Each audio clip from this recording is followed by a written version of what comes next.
What's going on, you guys? It's Lincoln here. Welcome to the video. Today we're going to be diving into Charlie Munger's portfolio of the Daily Journal Corporation.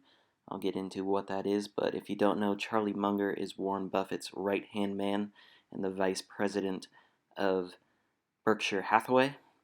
And so we're going to hear a couple of things on diversification from him and then take a look at his portfolio. So let's listen in. The very word diversification, which is taught in every business school, is the holy golden grail.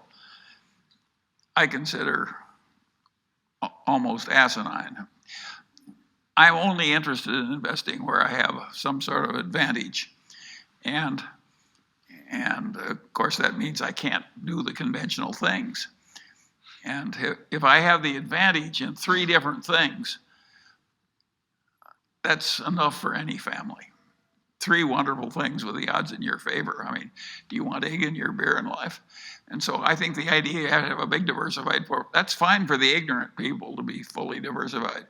But if you actually know what you're doing, I think three investments are plenty. And the Mungers, if you take Berkshire and Costco and Lulu's Asian fund, that's 90% of the money. So this video is a couple years old, so his portfolio has changed, but the principle is still there. You heard him say it. If he has three great companies that he believes strongly in, that is plenty diversified for him. So that is what he's saying. Now, let's take a look at his 2021 portfolio and see if it matches what he's preaching here. So here is his 13F filing. And we're going to get to a screen here in a second where it looks a little prettier, but you can see just 4 positions and basically 3 positions that hold almost all of his money, and basically 2 of them that are holding 93%, 94% of his money. And here is the breakdown of those positions. You can see the pie chart here. Obviously he's holding bank stocks, and that must be what he sees as positioned well for 2021 and beyond. He is a big fan of buying and holding very long term, so I can guarantee with these positions he's looking much further past just the year of 2021 and probably going to try to not touch his portfolio for 10 years or longer. So these are the positions he's in, and although it's interesting to see that he is completely in bank stocks, the more intriguing thing to me is the diversification or lack thereof, at least in the classical sense. So I started digging for a few more videos and found quite a bit on them. So we're going to listen to a couple of those, but first, real quick, the Daily Journal Corporation.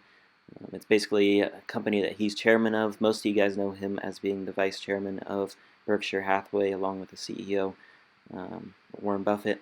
But he is the CEO of the Daily Journal Corporation. They own a couple of large publications like Los Angeles Times, San Francisco Times, and I think they have a few down in Arizona, and then they do a lot of the same things as Berkshire.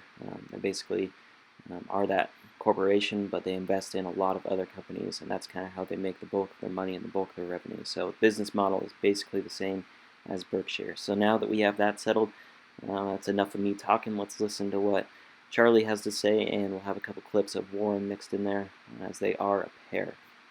Yeah, the students of America go to these elite business schools and law schools, and they learn corporate finance the way it's now taught, and investment management is the way it's now taught. And some of these people write articles in the newspaper and other places, and they say, well, the whole secret of investment is diversification. That's the mantra.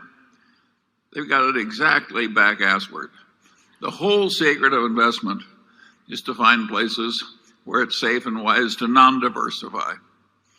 It's just that simple. Diversification is for the know-nothing investor. It's not for the professional. And there's nothing wrong with the know-nothing investor practicing it. It's exactly what they should practice. It's exactly what a good professional investor should not practice. But that's, there's no contradiction in that. A know-nothing investor will get decent results as long as they know they're a know-nothing investor, diversify as to time they purchase their equities and as to the equities they purchase. That's crazy for somebody that really knows what they're doing. And you will find opportunities that if you put 20% of your net worth in it, you have wasted the opportunity of a lifetime, in terms of not really loading up. And we've had the chance to do that way in our past when we were working with small sums of money. We'll never get a chance to do that working with the kinds of money that Berkshire does. We try to load up on things. And there will be markets when we get a chance to from time to time.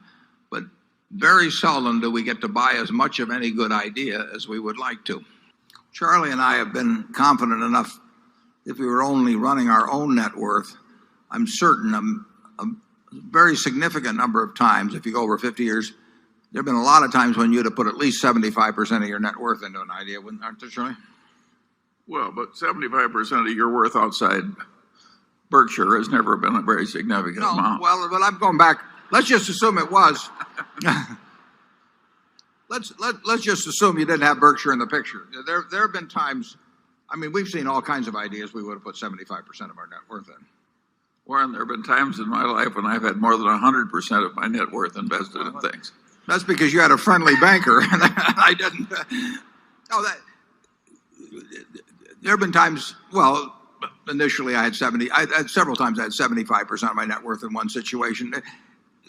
There are situations you will see over a long period of time. I mean, you will see things that it would be a mistake if you're working with smaller sums. It would be a mistake not to have half your net worth in. I mean, you really do sometimes in securities see things that are lead pipe cinches, and you're not going to see them often, and they're not going to be talking about them on television or anything of the sort. But there will be some extraordinary things happen in a lifetime where you can put 75% of your net worth or something like that in a given situation.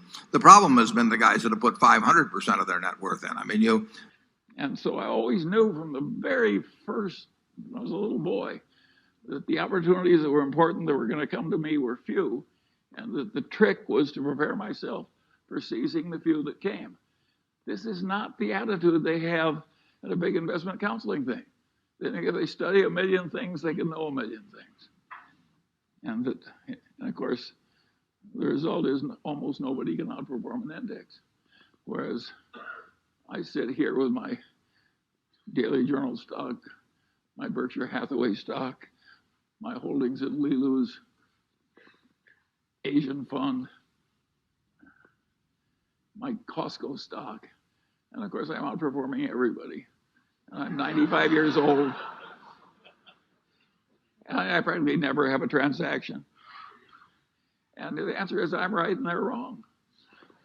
And that's why it's worked for me and not for them. And the question is, do you want to be more like me or more like them? if you could have bought Cap Cities with Tom Murphy running it in 1974, it was selling at a third or a fourth what the properties were worth, and you had the best manager in the world running the place, and you had a business that was pretty damn good, even if the manager wasn't. You could have put 100% of your net worth in there and not worried. You could have put 100% of your net worth in Coca-Cola earlier than when we bought it, but certainly around the time we bought it, and that would not have been a dangerous position. It'd be far more dangerous to do a whole bunch of other things that brokers were recommending to people. Charlie, you want to? The idea of diversification makes sense to a point. If you don't know what you're doing and you want the standard result and not be embarrassed, well, of course, you can widely diversify. Now, nobody's entitled to a lot of money for recognizing that because it's a truism. It's like knowing that 2 and 2 equals 4. But the investment professionals think they're helping you by arranging a diversification. An idiot could diversify a portfolio, or a computer for that matter.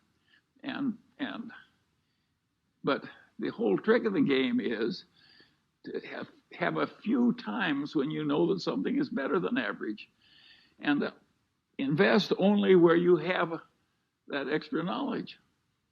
And then if you get just a few opportunities, that's enough. And what the hell does you care? You own 3 securities and J.P. Morgan Chase owns 100. What's wrong with owning a few securities? Warren always says if you lived in a growing town and you owned stock in 3 of the best enterprises in the town, isn't that diversified enough? The answer is, of course it is. So you guys heard it. Even an idiot can diversify his portfolio, and I can confirm this fact as this is my portfolio. You can see many more than 3 or 4 holdings. This is kind of in combination with a couple things, but I do agree with what Charlie and Warren are saying. Obviously, it's smart too, as they're 2 of the greatest investors of all time.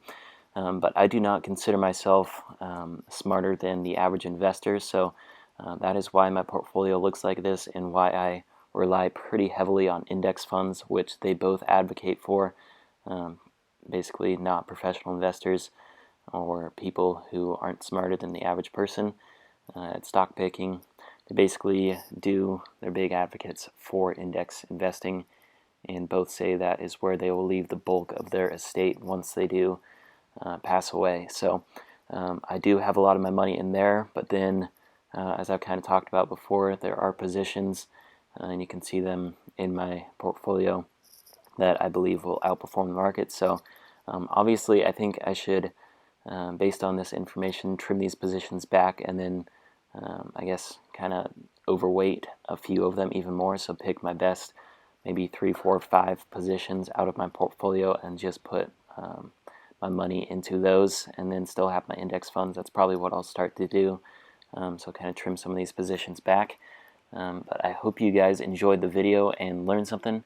If you want to see more like it, go ahead and hit that subscribe button, and I'll see you guys in the next video.